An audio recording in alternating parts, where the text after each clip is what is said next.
Morning, market chameleons. Happy Friday. And here comes Dmitry. Morning, Dmitry. Good morning, Will. How are you? Great. Let's get started right away. It's 9 o'clock on Friday. Yep. Let me share. Oh, wait, you share your screen first. There's the disclaimer. Yep. Good morning, everyone. Before we get started, keep in mind, Will and I and Market Chameleon, we're not registered investment advisors. We're not broker dealers. We're not telling you what to do. We're just sharing ideas. If you need professional help, call your broker. That's what they're there for. Whoa. Happy Friday. And here comes Dmitry. Sorry about that, Dima. Good morning, Will. How are you? Great. Hold on. On Friday. Yep. Let me share. Oh, wait, you share your screen first. There's the disclaimer. Yep. Good morning, everyone. Before we get started, keep in mind. Sorry about that, buddy. That was a major technology issue. Okay. You there? All right. Well, yep. So, like I said, Will and I, we're not registered investment advisors. We're not broker dealers. We're not telling you what to do. If you need professional help, call your broker. That's what they're there for, to help answer your questions and provide you with guidance. There's the disclaimer, everyone. Well, let me just say something, Dima. It's Friday, and after that start to the show, I definitely need professional advice right now. All right. Yeah. Oh, man, that's a tough way to start the day. Professional help. Yep. All right. What are you seeing this morning, buddy? All right. Let's take a look at the pre-market report. Let me know if you see my screen. And then what I'll do is maybe I'll take a look at the bullish bearish ideas, because I do get some emails there asking questions, and some of the questions are similar, and so I wanted to address some of those questions as I go through an example of a bullish or bearish idea. But at first, we'll start out with the pre-market report. If you have any questions along the way, Will, let me know. I'll address those questions, or as many as I can get to. And if we have time at the end, maybe we'll go take a look at what's coming up on the earnings front. Excellent. Sound good? So these, right now, we're on a pre-market report. We've got stocks trading in pre-market hours, got the most active list, biggest percentage gainers, biggest percentage decliners. I'm going to take a look at stocks that are higher market cap. So let's take a look at, I'm going to use this filter, stocks 20 billion or higher. And we see here 44 made the percentage gainers list, 4 in a percentage decliners list. So from that perspective, looks like more of a bullish bias at the open. Looks like FDX, looks like they reported earnings. So that's up 5.5% on earnings. You could see here a couple other ones. They're up, but not on a lot of shares trading. You know, they're all look to me, except maybe Ford trading up 3.7% on 1.2 million shares in the pre-market hours, and looks like that's up on an upgrade. Nothing else is sticking out at me from this perspective. I'm gonna, just to save time, unless you have questions on pre-market movers, Will, I'm gonna go to the trade ideas, just so I could kind of walk through slowly a trade opportunity card. Perfect. Okay, so I'm gonna go here to the homepage, and here we got bullish, bearish trade ideas. Actually, we have a couple different tabs up here. One, it'll default to a custom tab. If you've been looking at symbols, it kind of sees your most recently viewed symbols, and then it gives you a list over here. So you could kind of just go through them and see if any trade card ideas are popping up. And these are trade cards based on our screeners. So we have different option screeners over here, and you could go in there and use those screeners and use your own filters. These trade ideas, they're being generated by our preset filters that you could go in there and see what they are. And the default right here is top 3 by theoretical edge. I'll go over that, but if you click on it, you could look at filter any one of these trade ideas. So if you're looking for just bull put spreads, if there are any that were filtered out, it'll pop up here. You know, any one of these long call, so nothing in there right now. If you want to do any, it'll show you all of them that were filtered from our screeners. Okay, so that's how this function works. You could also, if you wanted to look by your watch list, you could come down here, look at, you know, my watch list or my presets, and these presets, these will look, if you saved anything in your stock screener, you could do, you know, you could go and scroll through these, you know, by whatever you named it in your stock screener. So let's say I just did it as an example, new 52-week high. And if this is using this filters, my saved filters in the stock screener, and then I could go look through any trade ideas that pop up. If you want to look by your watch list, just, you know, pick my watch list, pick which one. You could search through that way, recently viewed, or if you want a symbol, you could just type it in there, you know, like Tesla, and then it'll bring you up, you know, Tesla cars. So that's how this custom one works.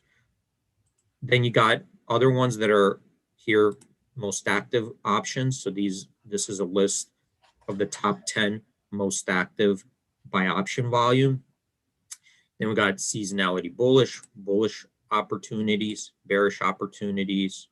This is bullish opportunities based on seasonality. So let's do bullish opportunities. All right, and let me know if you have any questions, but trying to just kind of go through really quickly some of these functions up top. On the bullish opportunities, it looks for this list. It basically looks for something that's either on an uptrend based on the moving averages, or that it made a bullish crossover. So that's one of the filters that's filtering out the stocks. And then on top of that, it looks for opportunities with a theoretical edge based on an option strategy. D, when you said they're at bullish crossover, does that mean a moving average, one moving average crossed another? Yeah, exactly. So basically it means that the most, and I'll show you a graph. It'll probably be easier if I find an example and show a graph what it looks like. But let me see if I find these are all in an uptrend. So the uptrend is basically all the moving averages are crossed in a bullish manner. But let's see if I can find a bullish. These are all uptrends so far. Let me see if I could find a crossover.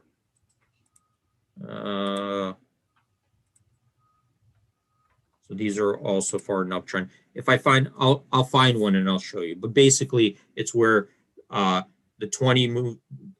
current price in the 20-day moving average starts to move above the 50-day moving average, but all of them are not crossed in a bullish manner yet. So it's kind of like maybe the first sign of a reversal. Okay, I'm going to try to find though an example of a chart and I'll show it to you.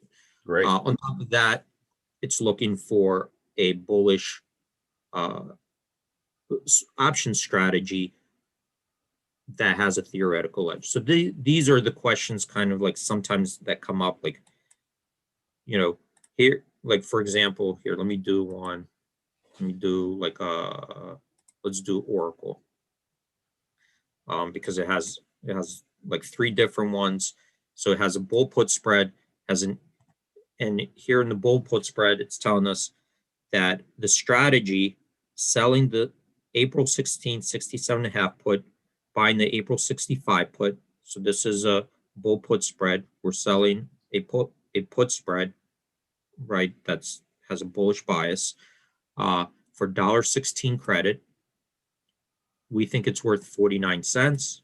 So if you're selling it above the theoretical value, that's theoretical edge, right? If you're selling, you want to sell above theoretical value. If you're buying, you want to buy below theoretical value.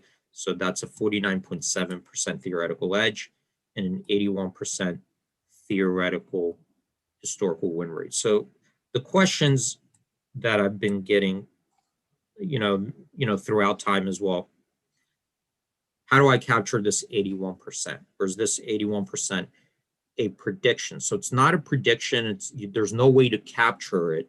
What this is doing is using data as guidance. So let me give you like an analogy example. So remember, when we're trading risk assets, right? And all these are all risk assets, risk securities. There's no way of knowing for sure what will happen tomorrow until it happens. There's no way for sure what will happen in a month until it happens, or what will happen in a year until it actually happens. There's no way for us to know that because it didn't happen yet. So it's not like when you go to when you go to a bank, they tell you, well, if you buy a CD, for 1 year, in 1 year it matures and they get paid the interest. That's different. That's not like buying a stock or an option, because the market determines that value, right? It's not the same thing. It's a risk asset, and the market determines it. And the market, there's lots of different variables that go into it, and there's uncertainty. So let me just give you an analogy then. Well, what does this mean then? Like, what are we doing here? So think of it, and I like to maybe sometimes use sports as an analogy, right? And you could use it almost in anything, but let's say in sports, you're a coach. And as a coach, you have to determine a strategy, how to play a strategy. And let's say, for example, you need to make a 3-point shot, right, to win a game. And this is your strategy. My next strategy is in the next, 15. So we have the ball, we call timeout. We need to score a 3-point shot. So in amateur, because this is what the questions I get is like, well, tell me what is definitely going to happen before it happens. Well, there's no way to know. There's no way for you to pick a player who will definitely score a 3-shot. There's no way to do that, because you will only know after he shoots the ball. We all watch the ball fly through the air, and it's either going to land in a hoop or not, right? Until that happens, we have no idea who's going to. So there's no way of definitely knowing, who's going to hit that 3-point shot. So as a coach, what you could do is use your data and say, well, look, these are my three best players. One of them shoots historically 81% of the time that he shoots, he gets it in. Maybe your second one is 66% of the time he shoots and gets in. Another one is at 53%. So that's using your data and saying, I have no idea if, this is the guy who's going to score next, this is the guy, or this is the guy. You're just using kind of your data as guidance to say, well, this is historically what happened.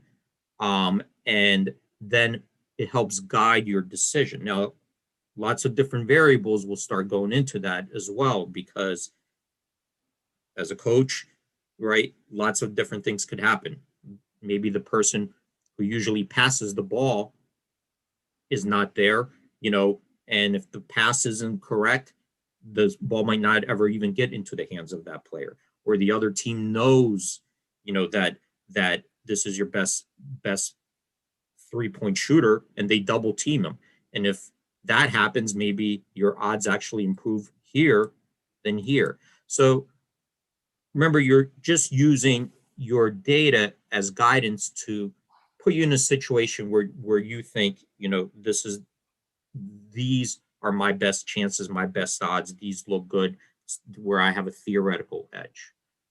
Okay, so that's kind of what we're looking at. The win rate here in a bull put spread, what this is saying is, well, if we looked historically at this situation that we have lining up here, where we have same amount of days to expiration, to April 16th, we have the strikes lined up percentage-wise the same distance from the current stock price, right? And we held that and we sold it, for this type of premium, historically, what would happen, at expiration? And this is saying that if we line these up and we put other factors in there as well, like, if there's an earnings, we use the earnings data. If there are no earnings, we remove the historical earnings. If the implied volatility is high, we use that data. If the implied volatility is low, we use that data. So we try to take the same similar situation and say, historically, in the past, if we did this, how often would have this been ended up being profitable? And that's our guidance here.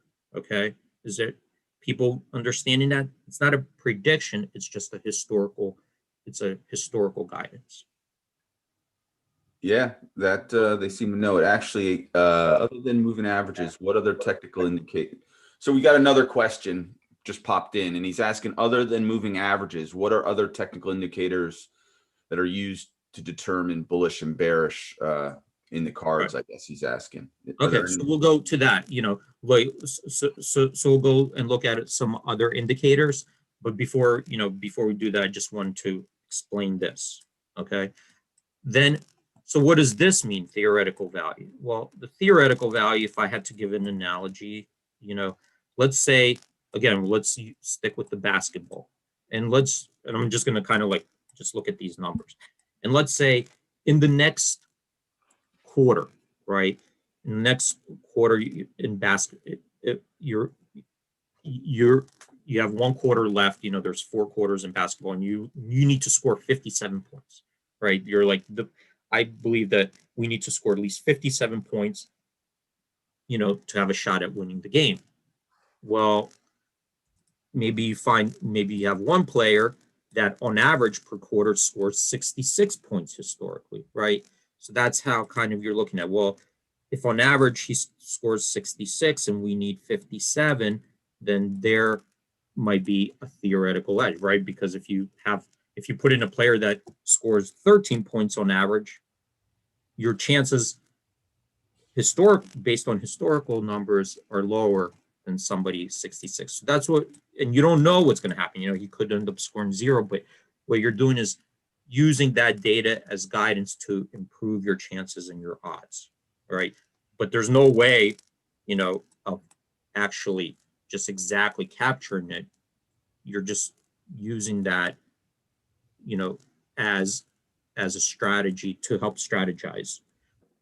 So let me know if you have questions on that, because I get like different types of questions on it. So I wanted to clear it up. So let's take a look at, if you don't, I'm going to go to this example of bull put spread.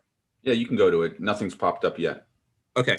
So here we see Oracle market price $1.16. We think it's worth 49 cents, 49.7% theoretical edge, 81% historical win rate. This is the strategy selling 67.5 put in April 16th, buying the April 65 put April 16th. I'm going to click on this over here, go to options chain, and we're going to see how it lines up. So it's going to go to the options chain for more analysis, and it pre-populates those legs. So it goes automatically April 16th expiration, highlighted here. Here are the legs we want to analyze. April 16 put, buying it, the 65 strike, right, for $1.20. So here it is, April 65 put, right? It's $1.15, $1.20. So let's say we're buying it for $1.20, April 65. April 16th, 67.5 put, we're selling 236. So that's right here, 236. This is the put spread we're doing. So let's load that strategy. Right, and this is what it looks like payout at expiration. So we're receiving $1.16 credit, midpoint's $1.22.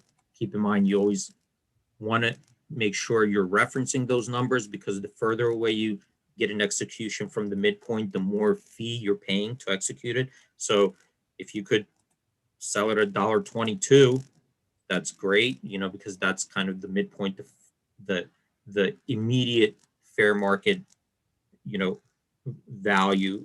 The further you go away, the more execution you're paying, the more execution fee you're paying. So that's, let's say, you're trying to get it $1.22, but if it's at $1.16, this is what it looks like at expiration. If the stock just closes here, it's still profitable because according to this, you'll be around making 42 bucks. If the stock rallies, stays above 67.5 at expiration, then you keep that whole credit of $1.16, 116 bucks. If it crashes and it goes below, the 65 strike, then you're stopped out. You're losing $134 or $1.34, times 100. That's what it looks like at expiration. Somebody said, what other technicals? So here, April 16th expiration, we know there's 20 business days left, 20 trading days left. So let's just take a look at our other historical stats here. We know it's in an uptrend. That's based on the moving averages. Here, seasonality. This is looking from yesterday's close. We're not open yet. So March 18th to April 16th, which is this expiration. Historically, Oracle, half the time it was higher, half the time it was low. So the stock, that's how the stock tended to move historically. Half the time it was higher, half the time it was lower. But it looks like on average, if we took the average of all the returns, up 2.3%. So the up moves exceeded the down moves. And if we hover over it, just from a seasonality perspective, we see that, average up moves up 9.2%. The average down moves 4.6%.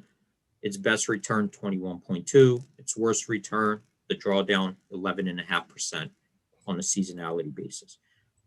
We also know that we're going to hold Oracle for, it's a 20-day hold. If you take this strategy and hold it all the way to expiration, there's 20 trading days, right? 20 full trading days. So how does Oracle tend to do over an extended period of time of 20 days, excluding earnings, because this one is not going to have earnings coming up. So here's what this looks like.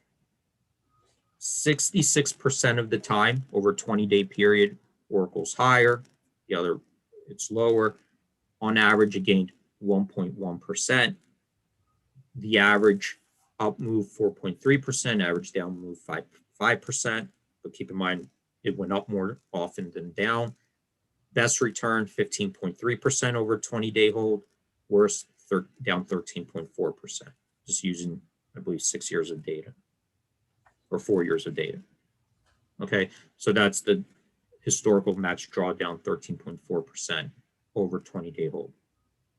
So these are a little bit more stats that you could take into consideration statistically how that stock behaved. Let's take a look here. Coming down, we saw the. Let me see if I have time. So let's take a look at that theoretical value. So if we use 4 years of data, right? 4 years of data, and we said, how did this stock move? Based on the historical stock moves, and if we sold this at $1.16, we see that 81.3% of the time this would have ended up being profitable, and the average end value is 53 cents. So we see here that's 16 observations in the last 4 years. So keep in mind that's taking out other stuff, like if it covered earnings, it's taking that out. It's also adjusting it based on the current implied volatility. We could expand that and see, or let's narrow it down. What about in the last 2 years? So if we use 2 years of data, it's a little bit closer to the market because we're a little bit more volatile with the coronavirus, right? So if we use 2 years of data, it'll be a little bit different. You see theoretical edge $1.13, win rate 56.3%. Let me see if I use 1 year. So 1 year, 75 cents, 75% historical win rate with 8 observations. All right, so you could go in here and play around with this data just to kind of get a sense over different time horizons how historically this played out. Let's take a look at another thing. Well, how's Oracle, we could take a look at its fundamentals. So we'll take a look at how's Oracle priced today on valuation basis, because I'm adding these fundamentals, so I might as well reference them. How's Oracle valuation priced today versus historical averages? So here we see, if we take a look at the historical multiples, like if it's 3-year, if we use the 3-year average P ratio, 22.2. If we use that as our benchmark, this would be Oracle's implied value. If we use Oracle's 3-year price to sales ratio, 4.9. If we use that as a benchmark, this is the implied value. Price to book, price to operating income, same thing. Then if we measured it versus the rest of the market in S&P 500, here, like here's an example. If we use Oracle current PE versus SPY, it's trading at a 58% discount. The historical 3-year average is a 17% discount. If we use that as our benchmark, this is the implied value. If we do it for all those multiples and take the average, this is the implied value. Right now it's 66.74, implied value 73.03. So a theoretical discount to those historical averages. Okay. We could also take a look at the forward. By the way, besides that, you still want to look at any kind of news. You know, these are news reports in the last 3 months that could be a factor into this, right? So if you want to make sure, like, well, what's going on here that may affect the stock? If they have a litigation coming up, some kind of an event, anything else that might be different, you want to take that into consideration. So far, everybody good on stuff? Yeah, everyone is good. Okay. Now let's take a look at, besides the historical multiples, this is what the theoretical value is based on historical averages. What about forward looking, right? So how do we look going forward? And I only have 3 minutes. I'm going to try to, but I've been doing these every day. But let me try to go through quickly. If we look at forward looking estimates and compare that how other assets in the S&P 500 are priced on average, if we compare Oracle's operating margins, operating profits, we see that Oracle is 36% currently versus SPY 11.5%. So that looks better. Revenue growth in Oracle only 0.2% versus SPY 4.3%. Volatility in Oracle is a little bit higher. So I'm going to plug, if we just use the historical numbers and see if these historical numbers persist, and we could change these are all assumptions. But if these historical numbers persist for the next 5 years, how do they look versus each other? So we have calculate.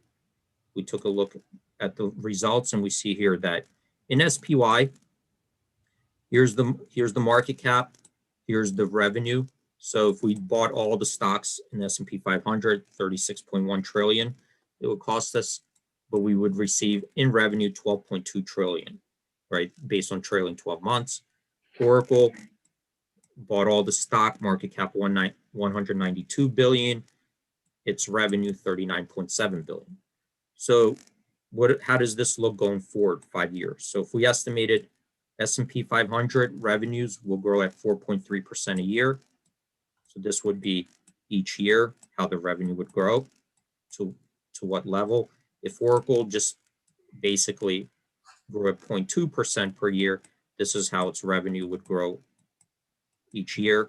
If we used 11.5% profit margin, operating profit margin, this is what the profit would be per year in the holdings versus Oracle, right? So this is what we have. Total 5-year, if we summed up the cumulative profits in the S&P 500, 7.9 trillion versus Oracle, 71.9 billion.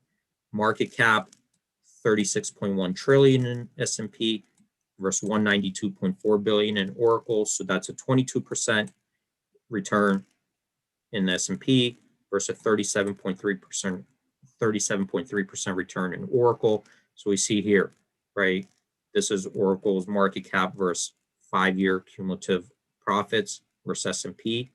So where would Oracle be priced if we just made them equivalent to the rest of the market, 22% return?